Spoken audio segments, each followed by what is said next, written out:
You know that feeling that starts creeping in around Halloween, right? When you start to see the Christmas decorations going up in stores and something in your stomach just drops? Yeah.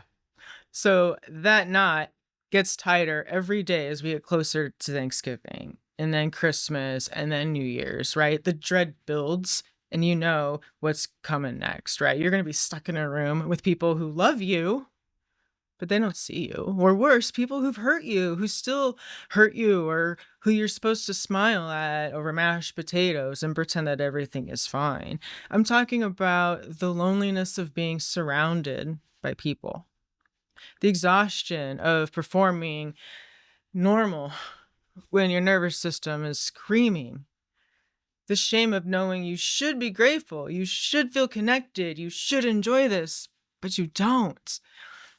You feel like you're watching it all from behind glass. And if that's you, I've been there too. I'm Adrian, and this is I'm Not Triggered, the podcast. So here's the thing everyone loves to say, right? Just don't go. Well, cool, great. Yeah, that was great advice. You could shut off the video. We're done. It's not that simple, right? If it were, we wouldn't need to talk about this today. Maybe you've got custody arrangements and your kids expect you to be there. Maybe you feel guilty because you know that your mom planned this dinner and someone in the family is sick and you should want to be there. Maybe despite everything, like there's a tiny part of you that just hopes this year will be different. Maybe they'll finally see you. Or maybe you're financially dependent on these people and just not going is not an option without serious consequences. So let's just acknowledge that sometimes we have to be in these situations. The goal isn't to have a perfect, magical holiday. I mean, it is. That is definitely the goal, right? But realistically, the goal is one, to not make things worse, but to two, to find some peace and enjoyment in the holidays for ourselves this year.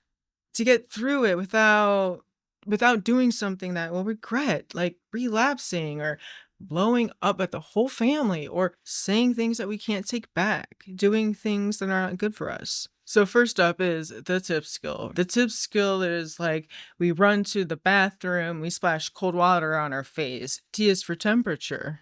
Or we jump around in place in said bathroom, or we do jumping jacks in said bathroom. I is for intense physical exercise. Maybe we can get outside and go for a walk. That would be great. And then P for progressive muscle relaxation. We tense up every muscle in our body and we let go. And we notice the difference. Now, if you're at the table and someone says something that's very triggering, the first thing we have to do, though, is stop. The stop skill. So we literally freeze, we don't react. We can take a step back, a mental step back, or a physical step back and go to the bathroom and do the tip skill. We can observe. If we stay at the table, we can observe what's happening. We can observe, what am I feeling? What do I want to do? And then we can, for P, proceed mindfully here. What is going to make this better versus what's going to make it worse? What are our goals for this relationship versus what I really want to say right now? And then finally, we have the accepts skill. A is for activities. We can offer to help in the kitchen. We can take the dog for a walk. We can volunteer to do something. C is for contributing. We can help set the table, wash up dishes, play with the kids. We can do something useful, and that can ground us. The other C is for comparisons. We compare this to a worse time. Well, this sucks, but at least I'm not in the hospital or using or having a panic attack. E is for emotions. We can watch a funny video in the bathroom and kind of get away from our sadness. P is for pushing away. This is like mentally putting our feelings in a box and just say, I'm just going to get through dinner. T is for thoughts. We can count backwards from 100. We can count by twos. We can name all the states. We can recite song lyrics. I really like that one. S is for sensations. Chew gum, hold something textured or cold, listen to music. You can engage your senses somehow. And then, of course, we have our pre-game planning because we know once we accept what's going to be coming, we can plan for it, right? So we know not to go into the holidays without a plan. So we need to identify our specific triggers. We need to make a list and we need to be honest with ourselves. Is it your uncle's political rants? Is it your mom's comments about your body and life choices?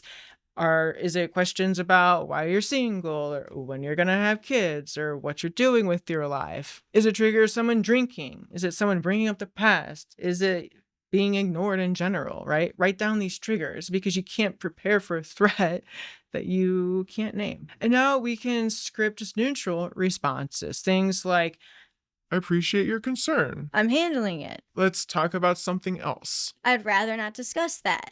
That's interesting. sometimes a non answer is the best answer. These are not arguments, they're boundaries. They're not suggestions. They're boundaries. They do not require you to explain yourself, to justify yourself, or convince anyone of anything. And your escape plan, this one is non-negotiable, right? Having a way to get in and out, having your own car, having a friend who understands, another family member, having a legitimate reason to leave early because you scheduled your day that way. Maybe you have to work tomorrow. Maybe you have another commitment. Maybe your dog isn't feeling well and is sick. Whatever works. But you're not going to trap yourself. You can leave. Knowing you can leave makes staying more tolerable sometimes. The holidays are hard. Let's not make them harder. Let's try to find some enjoyment in them. Let's prepare for them. Just like we would prepare our holiday meal, let's prepare for the emotional toll that the holidays take on us. And I want you to remember something. You have survived every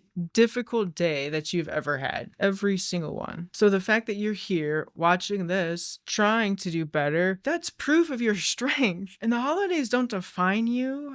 Your feelings don't define you. The things you've done in the past don't define you. Your family's dysfunction doesn't define you. So do some prep, have these tools ready. And so when it gets hard, because it probably will, you'll be able to use them and you'll practice them. Just like I do. It makes things so much easier. You're gonna get through it. In part 2, we're gonna talk about what to do when you're actually in it.